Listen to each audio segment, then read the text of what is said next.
j'ai choisi ce titre, cette question ouverte, la musique, art du temps ou de l'espace. Donc c'est un travail que je mène en collaboration avec Laurent Mandex, qui est metteur en scène, et avec qui on a un petit spectacle qui voyage en France, s'appelle Matin Pop, et qui donc essaie de présenter les choses que je vais vous présenter dans un format un peu plus conférence, plutôt dans une forme théâtrale. Donc si vous avez l'occasion d'aller voir ces spectacles quand ils passent à côté de chez vous, Matin Pop, vous verrez la même chose, mais théâtralisée, comme une sorte de... Ou si vous l'avez déjà vu, peut-être il y a des gens dans la salle qui ont peut-être déjà vu ça. Voilà, donc un exemple pour comprendre que la question, la musique art du temps et de l'espace, c'est quand même pas une question évidente. Voilà une pièce que je vous fais écouter, je ne vous dis pas qu'est-ce que c'est, et je ne vous dis même pas qu'est-ce que cela représente, sauf le fait que vous voyez une sorte de triangulation du plan, voilà, des jolis triangles qui peuvent vous faire penser à des structures géométriques.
J'interromps ici. Voilà un petit exemple d'une musique qui se déplace dans l'espace. Et on peut dire que sa temporalité est spatialisée. C'est une logique en fait, spatiale, de type géométrique, qui est bien capturée par un maillage triangulaire, qui est une structure avec sa propre topologie. Et en fait, ça, c'est Muse. C'est un groupe connu qui donc, dans ses morceaux, Take a Bow, sans rien savoir de la géométrie, de l'algèbre éventuellement, de la topologie, eh bien, crée une pièce qui a exactement en fait, un déroulement spatial, une logique spatiale.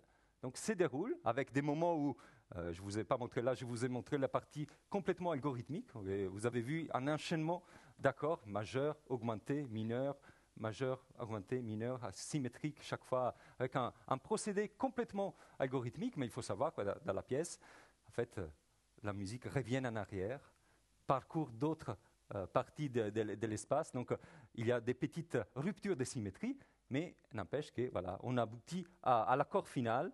L'accord final en jaune, voilà, c'est une sorte de singularité qui apparaît dans une structure complètement déterministe, algorithmique, qui est donc le déroulement temporel de cette pièce vue dans une représentation géométrique. Donc là, déjà, on a un petit problème, parce qu'on pense à la musique comme art du temps, mais là, c'est plutôt l'espace qui prime. Donc, un autre exemple, temps-espace chez Bach. Alors, Bach est connu pour plein de choses, entre autres, ses canons énigmatiques, la possibilité, donc, du coup, de donner des problèmes à résoudre, comme on donne des problèmes en mathématiques. Là, par exemple, vous avez un petit problème, il y a une partition avec écrit canon à deux. Donc, c'est un canon à deux voix. Qu'est-ce que c'est qu'un canon? C'est le décalage dans les temps d'une même structure, d'une même mélodie, par exemple, Frère-Jacques, on peut imaginer ça. Mais là, c'est un canon à deux voix qui a, en fait, dans lequel Bach représente juste une voix. Donc, la voix, elle fait comme ça.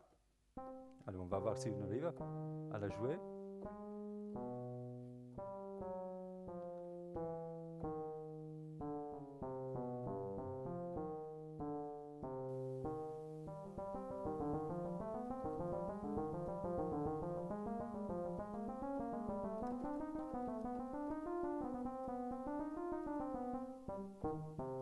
Voilà, ça c'est la voix le thème du roi. Elle est où la deuxième voix? C'est un canon énigmatique. Donc il faut trouver la deuxième voix pour faire un canon. Est-ce que vous la voyez? Elle est cachée. Mais si on regarde bien la clé d'août, à la fin, on voit une clé renversée. Donc en fait, il faut lire cette voix à l'envers. Ce que je vais faire.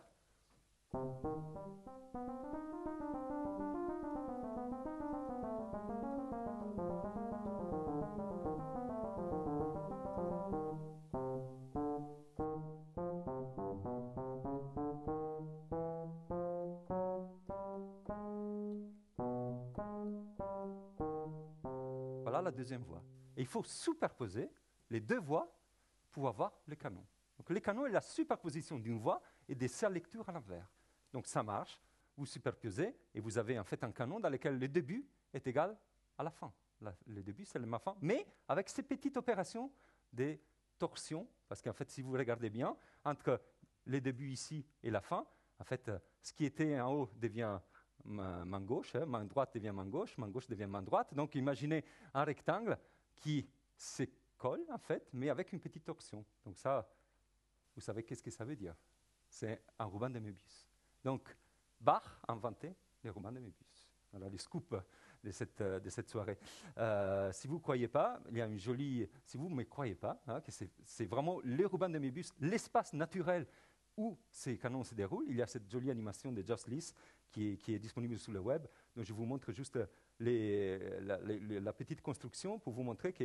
Et voilà. On va d'abord écouter et voir si c'est vrai qu'une voix et sa lecture à l'envers créent quelque chose qu'on peut appeler un canon. Parce que si vous essayez avec n'importe quelle mélodie, c'est pas sûr que ça va marcher. Donc dans ces cas, ça marche bien. On va l'écouter.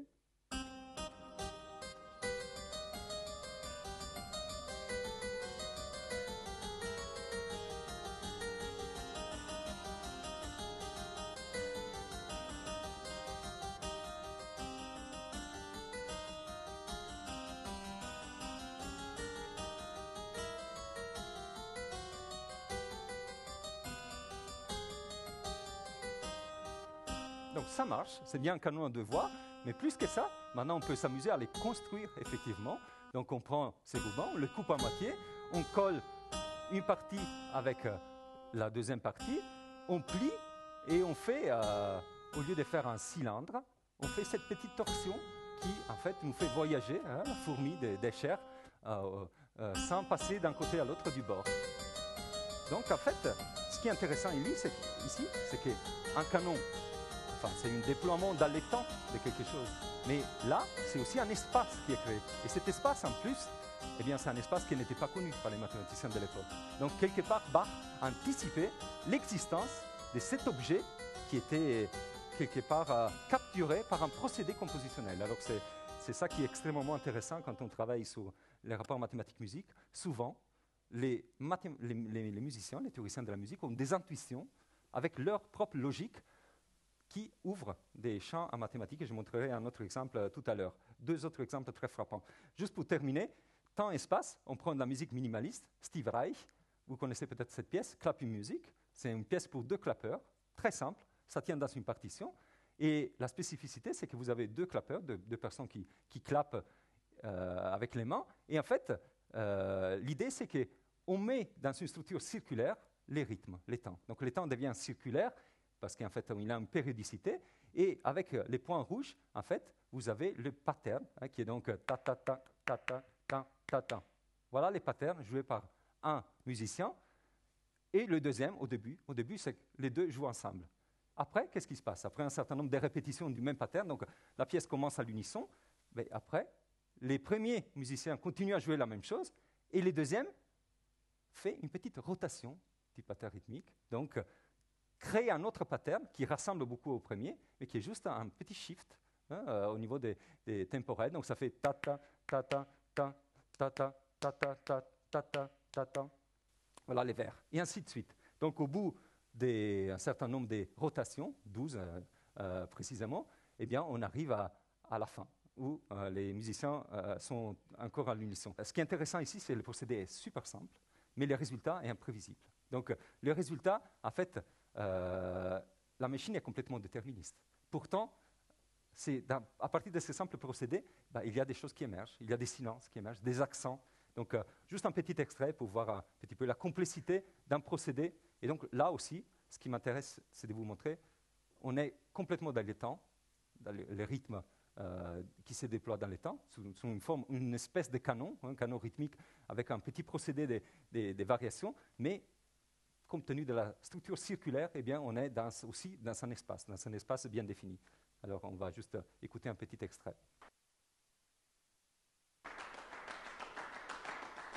Donc, chaque pattern est répété 8 fois. On va écouter un peu.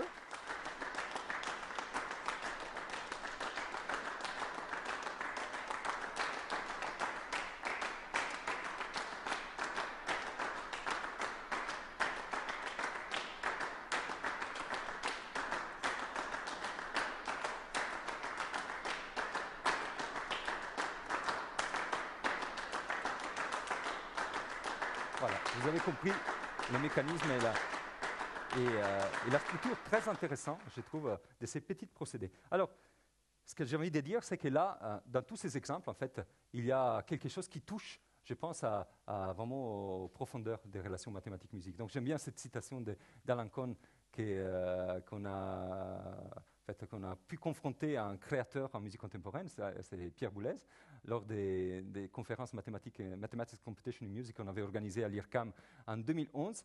Donc, voilà ce qu'il dit. C'est la musique s'inscrit dans le temps, exactement comme l'algèbre. Dans les mathématiques, il y a cette dualité fondamentale entre, d'un côté, la géométrie, qui correspond aux arts visuels, aux images mentales, et de l'autre côté, l'algèbre, qui s'inscrit dans une temporalité. Et cela s'inscrit dans le temps, c'est le calcul, quelque chose qui est très proche du langage et qui a la précision diabolique. Donc, des ouvrages, des références, matière à penser, triangle des pensées, et plus récemment, les spectres d'Atacama, sont vraiment des explications un petit peu de cette idée que je trouve très, très, très intéressante, parce qu'en fait, elle colle très bien avec notre réalité des mathémusiciens, des mathématiciens au travail dans l'univers de la musique. Donc, quand on s'intéresse aux espaces des représentations de la musique, en fait, on a plein de possibilités. On a ici un petit survol sur la galaxie des espaces mathémusicaux. Vous voyez des spirales, vous avez des structures toroïdales, vous avez des orbifolds, des variétés cosintées par des groupes, vous avez des espaces des dimensions supérieures, vous avez les rubans de Möbius, on l'a vu chez Bach, et vous avez en particulier deux espaces, et c'est ça que j'aimerais vous montrer un petit peu plus en détail, la représentation circulaire et le maillage en nid d'abeille, parce qu'à la fois, ce sont des objets très simples, donc j'ai des objets en bois que j'utilise avec des ateliers pour des enfants, en fait, et qui permet, avec des élastiques, de comprendre quelles sont les structures en acte dans la musique quand on formalise la pensée de cette façon-là. Mais il y a aussi une autre raison. Ce sont deux moments historiques très importants. En haut, vous avez l'invention de la combinatoire par Mersenne, à partir d'un problème posé par la musique. Et en bas, vous avez l'invention de la théorie des graphes par Euler. Pareil, avec un problème posé par la musique. Alors, juste un petit rappel, Mersenne, c'est l'inventeur de la combinatoire. Voilà ce monsieur. C'est un dessin tiré du spectacle Matin Pop, avec dessin des Wipke Drenkan. Là, vous avez un monsieur qui siffle des airs, et entouré par des planètes. On est au quadrivium, on est au XVIIe siècle. La musique a sa place à côté de l'arithmétique, la géométrie, l'astronomie. Les problèmes qui se posent Mersenne, c'est d'énumérer toutes les mélodies possibles.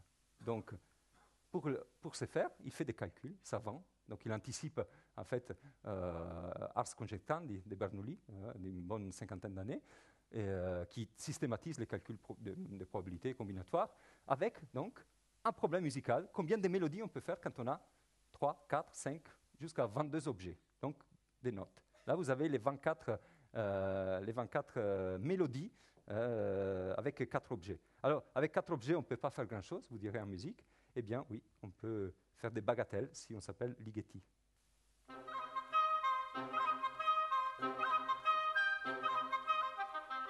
Voilà 4 notes dispatchées dans les octaves, mais 4 notes suffisent, en fait, avec des combinaisons, avec une temporalité qui donc est donnée par les parcours dans ces graphes. Ça, c'est les graphes des intervalles, les graphes complets de tous les intervalles dans un système tempéré, division de l'octave en 12 parties, où donc les notes correspondent à des heures C'est le modèle du cadran d'horloge, mais vu au service de la musique. Voilà, donc Mersenne, inventeur de la combinatoire d'un côté, et aussi possibilité, avec cette représentation géométrique, de mettre en évidence un principe qui est constituant en musique. C'est le principe de symétrie. Alors, la symétrie, elle est partout, dans les arts, dans la peinture, dans les bandes dessinées, mais voilà, elle est en particulier présente en musique avec cette opération qui permet justement de mettre en correspondance des accords avec des symétries. Donc là, vous avez des notes Do, Mi, bémol, Mi et Sol. Donc, si je prends Do, Mi, Sol, j'ai une sonorité qui est typique d'un certain type d'accord, dans l'accord majeur. Do, Mi, bémol, Sol, c'est une sonorité typique de l'accord mineur. Donc, majeur, mineur. Voilà une dualité qu'on a du mal à expliquer d'un point de vue physique, avec la théorie des harmoniques. Ça ne marche pas. Et pourtant, elle est très simple. C'est la symétrie main droite, main gauche, okay, qui est à l'œuvre ici dans cette pièce. Alors, cette représentation, c'est intéressant de la voir aussi au niveau rythmique. On a vu avec Steve Reich.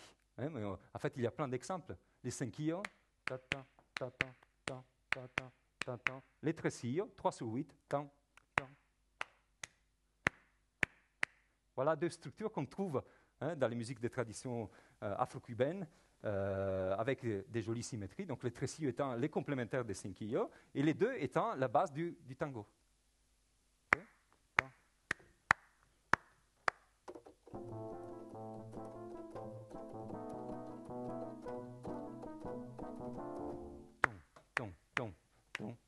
Etc. Donc, on les trouve aussi chez les Pygmées. Chez les Pygmées Aka, en Afrique, donc c'est des études des ethnomathématiciens et ethnomusicologues, Cimarron et Marc Chemillier, eh bien on trouve des patterns très compliqués. Alors, 1, 2, 3, 1, 2, 1, 2, 1, 2, 1, 2, 1, 2, 3, 1, 2, 1, 2, 1, 2, 1, 2, 1, 2, 3, 1, 2, 1, 2, 1, 2, 1, 2, 3, 1, 2, 1, 2, 1, 2, 1, 2. Voilà. C'est quelque chose que nous, on a du mal dans notre tradition, mais que les Pygmées arrivent à faire très bien. Donc c'est une temporalité, encore une fois, spatialisée, avec une propriété des asymétries. Ce sont des rythmes asymétriques parce que vous tracez tous les diamètres. À partir d'une pulsation, de l'autre côté, vous n'avez jamais une pulsation qui est touchée. Donc en fait, ce sont des rythmes, on pourrait dire, asymétriques, quelque part. Ce sont des rythmes qu'on ne peut jamais couper en deux, qui ont un principe de syncope permanente. Voilà. Mais qui ont aussi des symétries, vous voyez, dans le sens qu'il y a une symétrie sous-jacente, ici un axe de symétrie. Donc ce sont des rythmes à la fois symétriques, mais aussi asymétriques dans leur structure interne. Comme d'ailleurs les tresillos, comme les cinquillos, comme le bembé, do, ré, mi, fa, sol, la, si, do, ré, mi, fa, sol, la, si, do. Les touches blanches du piano mises en rythme, voilà notre structure qui a la même propriété avec un axe de symétrie. Donc, si vous êtes intéressé à une présentation de ces idées sous la forme d'une intrigue, eh bien, je vous conseille les spectres d'Atacama, d'Alan Cohn, Danny Chéreau et Jacques Dixmier, parce que c'est vraiment, la musique a vraiment un rôle. Il y a des personnages à travers Messiaen en particulier, et ces structures palindromiques, qui sont des structures symétriques. Alors, je vous montre un petit peu plus en détail cette représentation circulaire parce que ça me donne aussi l'occasion de vous montrer un travail qu'on a fait d'implémentation d'outils et mise à service auprès du grand public. Ce sont des outils informatiques que vous pouvez vous-même utiliser donc, pour vous amuser. Donc, on prend un piano. C'est quoi l'idée? C'est qu'en fait, on se retrouve sur un piano même très grand. En fait, il y a un certain nombre de notes et c'est des notes qui se répètent. Donc, en fait, on peut les compacter, les restreindre à une portion. Cette portion s'appelle l'octave. C'est la distance entre une note et celle qui a fréquence double. Okay? Donc, si j'ai une note et je double la fréquence, voilà l'intervalle d'octave que je peux, du coup, représenter à l'intérieur.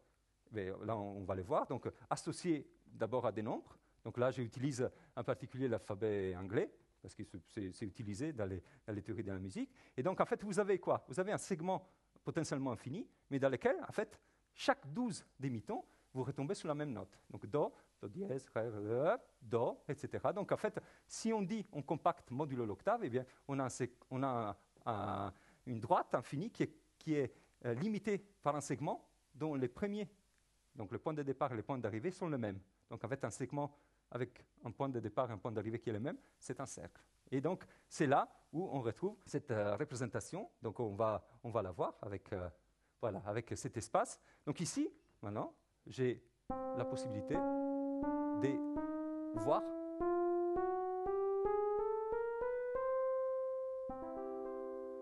les structures comme des polygons inscrits dans les cercles.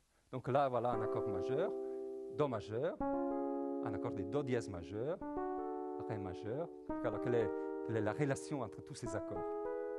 On passe de l'un à l'autre via une rotation. Donc, quand on dit faire des transpositions en musique,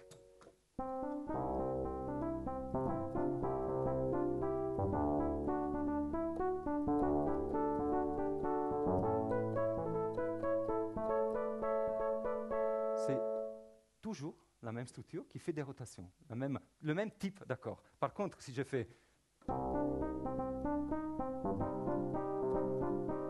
Là, j'ai changé. Je ne suis pas dans une fête d'anniversaire, je suis plutôt le dernier anniversaire, comme dirait Laurent Mandex, dans notre spectacle. Donc là, on est dans une tonalité mineure. Donc, entre majeur et mineur, eh bien, on l'a vu tout à l'heure, il y a un axe de symétrie qu'on voit assez bien ici. C'est l'axe qui passe par ces deux notes. Mais c'est la même chose entre Do majeur et La mineur. Ça, c'est la relative. Donc, Do majeur et La mineur, eh bien, l'axe, je vais le faire passer ici. D'ailleurs, ça, c'est l'axe du Ré. Quand on dit les Do au centre du piano, c'est plutôt le Ré qui est au centre du piano, parce que c'est autour du Ré que tout se dispose de façon symétrique. Donc, Ré, blanche, je monte et je descends, noir, blanche, blanche, noir, blanche, noir, blanche, noir, blanche, blanche, noir et blanche. Donc, ça, c'est la symétrie du Ré. D'ailleurs, des théoriciens de la musique du XIXe siècle, Camille Durout en particulier, avait bien vu ça, il avait proposé une théorie de l'harmonie basée sur ce type de symétrie. Voilà, donc ça c'est sympa parce qu'en fait, on peut représenter du coup plein de structures que les musiciens connaissent. Voilà l'accord diminué, voilà l'accord augmenté, voilà la gamme par ton de Debussy, et voilà la gamme diatonique qu'on a déjà vu tout à l'heure en forme rythmique. Voilà, donc quand on a ça, on a envie de pas seulement représenter les accords, parce que là on est dans une statique, on a envie d'insérer la temporalité dans cette représentation. Donc en fait, de commencer à représenter les progressions harmoniques. Donc c'est là où le temps intervient, mais l'espace aussi, parce qu'en fait on a besoin du coup de ce que vous avez vu tout à l'heure, cette triangulation du plan, on appelle ça les tons nets. Les tons nets, c'est une représentation qui a été introduite par Euler, comme on va le voir tout de suite, et qui a l'avantage en fait de disposer ces structures harmoniques dans les plans. Et alors, le principe est très simple. Vous prenez un accord majeur, et bien cet accord majeur, Do, Mi, Sol, il va être entouré par les trois accords que je vous ai montrés tout à l'heure avec les symétries. Donc, Do majeur, La mineur, voilà une première réflexion par rapport à ces segments, vous voyez. Do majeur, Do mineur, voilà l'autre réflexion. Do majeur, Mi mineur, voilà l'autre réflexion. Chaque fois, on a un segment qui ne change pas. Donc, morale de l'histoire, on a un accord majeur entouré par trois accords mineurs, qu'on va voir ici comme ça. Et après, chaque accord mineur, ça sera entouré par trois accords majeurs. Et comme ça, on va paver l'espace. Et cet espace, en fait, si je fais ce qu'on appelle les duals en mathématiques, c'est-à-dire que je mets au centre de chaque triangle le type d'accord, vous avez bien compris qu'en fait, au centre de chaque triangle, il y a soit un accord majeur, soit un accord mineur, parce que chaque accord majeur est entouré par trois accords mineurs. Eh bien, on se retrouve avec exactement les maillages en nid d'abeille, qui donc, maintenant, on peut jouer les nœuds ici, Do majeur, Do mineur, Do majeur, Mi mineur, Sol, Sol mineur. Voilà, on fait un petit tour, et donc, en fait, on se déplace dans les plans, plutôt dans les nœuds ici, et on a des progressions harmoniques. Donc l'harmonie est spatialisée d'une façon en fait qui l'idée, comme je vous disais, en fait, remonte à un théoricien de la musique, Euler. Alors là, vous avez un penseur qui est assis sous un pont dans la ville de Königsberg avec une jolie représentation mentale ici à droite qui va lui servir pour résoudre les problèmes des ponts de Königsberg. C'est une ville en Allemagne où il y a plein de ponts et il faut montrer si on peut passer une seule fois par tous les ponts. Si vous essayez, vous êtes ici, par exemple, je ne sais pas si je récupère, voilà, vous êtes ici, vous essayez de passer, vous passez ici, vous passez là, vous passez là, vous passez là, et bien pour aller ici, vous devez repasser 2 fois par le même pont. Donc, il a montré en fait, que c'est impossible de passer une seule fois pour chaque pont. Son modèle musical, c'était la représentation que vous avez ici à gauche, qui correspond en fait à placer les notes de musique dans exactement le même espace que je vous ai montré, qui donc donne lieu au pavage en nid d'abeille, au maillage hexagonal. Ça, le speculum musicum, c'est exactement sa figure qu'on trouve en 1773, que je me suis amusé à compléter en mettant à chaque barycentre des triangles le type d'accord, et avec ces 3 couleurs, bleu, rouge et vert, je montre les 3 symétries entre un accord majeur et 3 accords mineurs. Et vous voyez qu'on retrouve exactement ces structures de maillage en nid d'abeille. Ici, juste un clin d'œil, parce que la conférence précédente parlait des jeux d'échecs. Eh bien, ici, vous avez le problème du cavalier, qui a été aussi résolu par Euler. Le cavalier est une pièce d'échecs qui fait un mouvement à elle, et avec son mouvement, peut passer par toutes les cases de l'échiquier une seule fois et revenir au point de départ. C'est Euler qui a montré ça. Et cela est possible parce que notre échiquier est 8 x 8. S'il était 7 x 7 ou 5 x 5, ça ne marcherait pas. Voilà donc de jolis problèmes, les problèmes de Königsberg et les problèmes de Cavalier, résolus par un théoricien, par un mathématicien qui avait en tête ces modèles de géométrie de l'espace, où donc, on peut voir la musique bouger dans cet espace. Et donc pareil, on peut s'amuser avec les enfants à faire travailler avec des petits bâtonnets en bois et avec des élastiques, les progressions. Alors, quand on a ça, eh bien, on a envie de voir comment la musique, comment les temps en musique deviennent spatial. Et un exemple que j'aime beaucoup, c'est cet exemple de Beethoven. Regardez ce qui se passe dans le deuxième mouvement de la 9e symphonie. Les accords s'enchaînent comme un zigzag, exact dans cet espace. Ça, c'est ce que vous voyez à gauche, donc les zigzags dans les maillages en nid d'abeille. À droite, pour ceux qui aiment l'espace des dimensions supérieures, c'est une hypersphère à 4 dimensions où le même zigzag est représenté en fait comme une géodésique.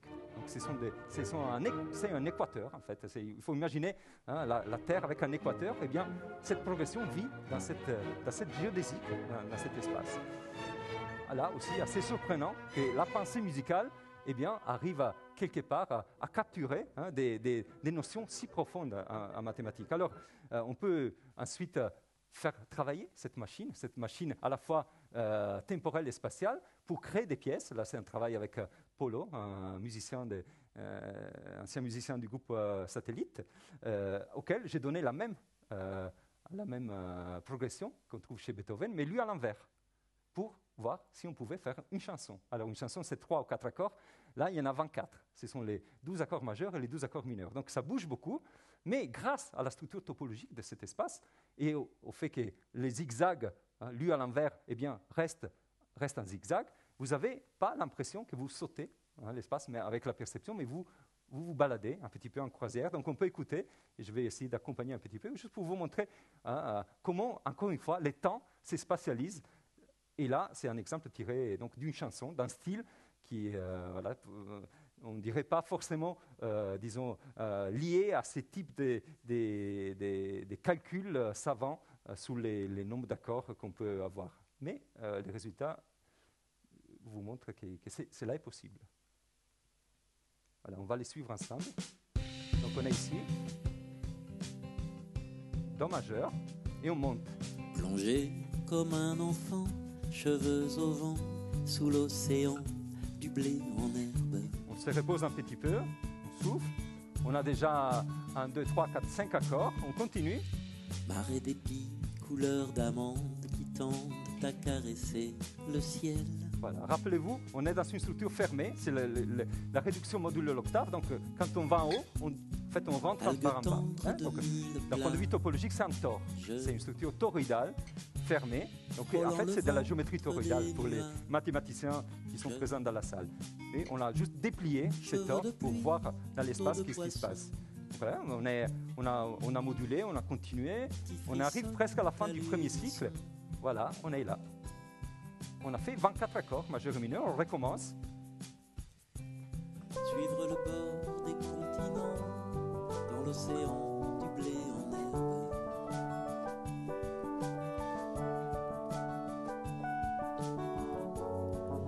chez le corail du pavot, dans le sang bleu des coquelicots.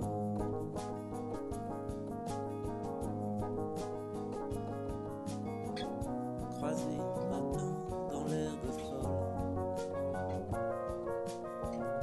de tourterelles qui s'envolent,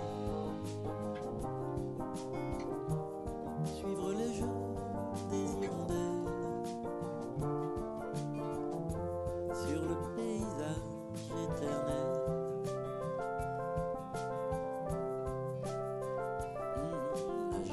Voilà, etc. Ouais, vous avez compris les principes. Donc voilà une chanson qu'on peut l'appeler hamiltonienne. Parce que dans la théorie des graphes, quand vous faites un cycle qui passe par tous les points du graphe, on revient au point de départ, sans passer 2 fois par les mêmes points, eh bien c'est un cycle hamiltonien. C'est les principes du cavalier, les promesses du cavalier. Et donc voilà une application en musique. Il y a plein d'exemples que je pourrais vous montrer où effectivement, on a du mal à comprendre les temps en musique sans parler d'espace. Il y a une chanson que j'adore, Madeleine, de Paolo Conte. Je vous montre juste un petit extrait, parce que là, Paolo Conte a envie, en fait, de faire des bouger, un peu comme je vous ai montré, mais de façon vraiment c'est balader dans l'espace. Il parle vraiment de la promenade horizontale de l'harmonie, et c'est là, encore une fois, où le temps et l'espace sont intrinsèquement liés. Donc, on écoute juste un petit extrait. Pareil, à droite, vous avez l'hypersphère de Gilles Barouin en 4 dimensions, si vous êtes à l'aise avec ces espaces de dimensions supérieures. Sinon, regardez juste à gauche, où vous avez un araignée, maintenant, qui met sa toile, où il y a les tonalités. Là, on est à La bémol majeur. Ré bémol, Si bémol, Mi bémol. Voilà, on bouge à Si majeur. Donc l'araignée, la toile de l'araignée se déplace. Et on bouge encore. Donc 3 fois la répétition du même pattern, avec l'idée qu'on se déplace dans les temps, mais aussi dans l'espace. Parce qu'on module, on va loin, on glisse, on arrive dans un point, maintenant, qui nous appelle avec une 7e, la mi bémol 7e, la chute vers la tonalité de départ. Voilà, et là on peut démarrer la promenade, cette promenade dans l'espace, avec la suite d'accords que vous avez en haut. Encore une fois, c'est une très jolie animation faite par Gilles Barouin, infographiste de Toulouse, qui a tout un site consacré aux représentations géométriques de la musique. Et là, c'est évident qu'on a affaire avec du temps, mais on a affaire surtout avec l'espace et la façon avec laquelle les compositeurs, Paolo Conte, en l'occurrence, a réussi à nous amener, à nous faire voyager dans l'espace d'une chanson, une petite chanson, très loin dans les tonalités. Voilà, je vais juste vous donner 2 petites idées, éventuellement après discuter un petit peu ensemble. Donc je m'amuse en fait avec ces mêmes principes pour construire des chansons hamiltoniennes, du coup qui se baladent dans l'espace. Donc là vous avez les 3 couleurs rouge, bleu et vert qui vous indiquent en fait dans les textes que la mélodie qui va coller sur ces textes, ça c'est un poète, Mario Luzzi, que j'ai mis en musique, que j'ai mis en chanson. Eh bien, les mélodies vont suivre des harmonies qui donc voyagent dans tous les 24 accords en majeur et mineur. Peut-être juste le petit extrait qui vous montre la partie hamiltonienne, parce que c'est une chanson qui démarre tranquillement, et ce qui devient intéressant d'un point de vue théorique, eh bien, c'est les moments où il y a effectivement, ici, voilà, on va suivre ensemble, on est là.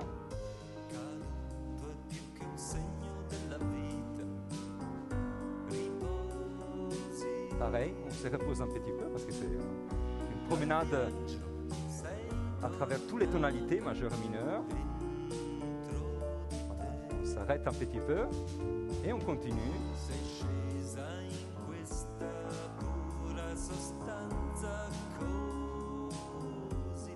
Et ainsi de suite.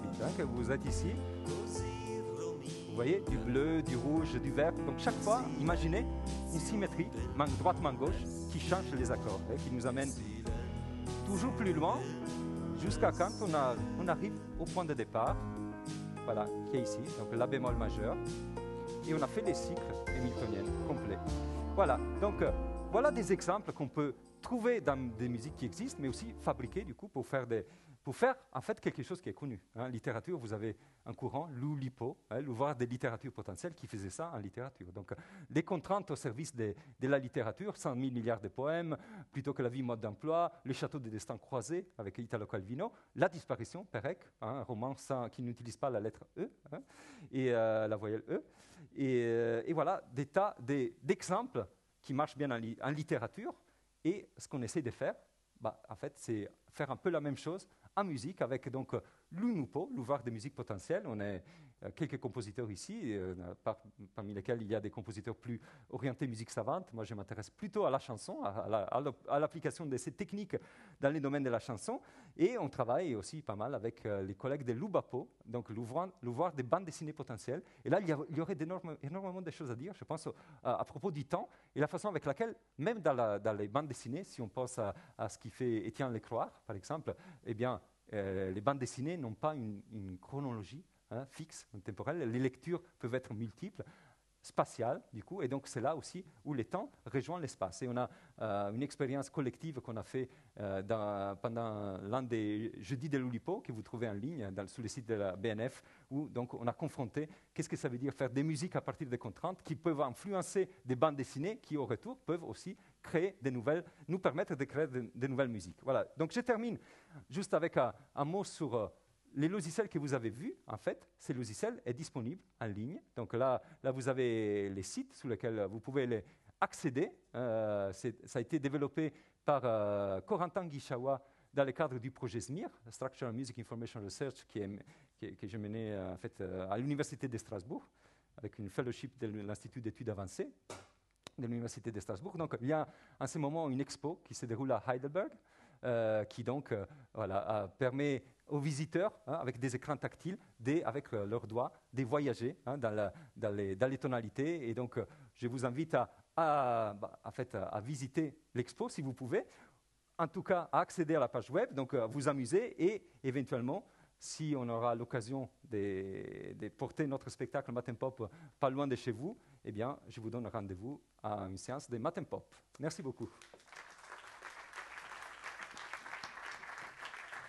Pour un homme qui a absolument aucun talent musical, aucune connaissance musicale, est un exercice particulièrement amusant. Heureusement, j'ai quelques vagues idées sur l'espace-temps, et je pense que c'est ce qui ressort, c'est justement cette liaison mathématique qui a été et qui amène une réflexion philosophique sur le fait que des musiciens, Bach, Beethoven, etc., ont utilisé des structures sans connaître la mathématique, sans y penser même, simplement à l'envie, à l'oreille, à la beauté, à un moment donné, de ce qu'ils ressentaient ou de sentiments qu'ils pouvaient ressentir.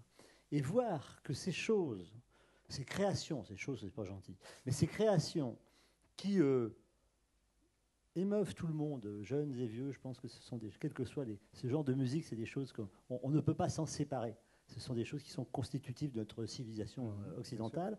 Eh bien, comme les mathématiques, comme cette partie-là des mathématiques, puisqu'il y a une partie des mathématiques qui est arabe, mais cette partie-là des mathématiques et ce jeu des paradigmes, c'est quand même extraordinaire. Ça donne aux mathématiques un espace concret.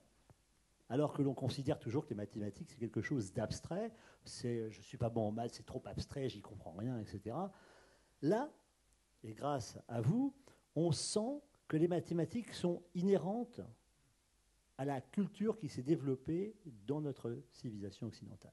Et que c'est ce qui a structuré, même si c'est quelque chose qui vient d'avant, ça vient des Arabes, des Romains, des Grecs surtout, des Égyptiens, eh bien, c'est quelque chose qui s'est développé dans notre civilisation, pour des raisons que je ne suis pas capable de connaître et ce n'est pas mon job, mais qui en tout cas se traduit non seulement pour exprimer les lois générales de l'optique, de la physique, mais aussi pour structurer de façon inconsciente notre capacité créative. Et je crois que ce travail est absolument extraordinaire et formidable parce que ça nous met en évidence des choses on a bien l'impression que c'est répétitif, mais pas tout à fait. Alors ça, c'est moi qui ne connais rien, c'est typiquement le genre de choses. Les accords majeurs, mineurs, les septièmes. Quand j'ai gratouillé de la guitare il y a très longtemps, c'était même pas la peine de comprendre. Mais là, on voit quelque chose avec une harmonie et qui se répartit dans tous les styles, en fait. Aussi bien le style le plus baroque, classique, que dans des chansons modernes, voire des petites, alors j'allais dire des plaisanteries, des chansons plus légères, plus de musical. Et ça, merci beaucoup de nous avoir fait partager cette chose-là de façon particulièrement vivante. Et je pense qu'effectivement, c'est une conférence qui, sans instrument, n'aurait aucun sens. Ouais. Mais heureusement, la musique a un sens. Et merci de nous avoir donné un sens à votre musique. Merci. Merci beaucoup.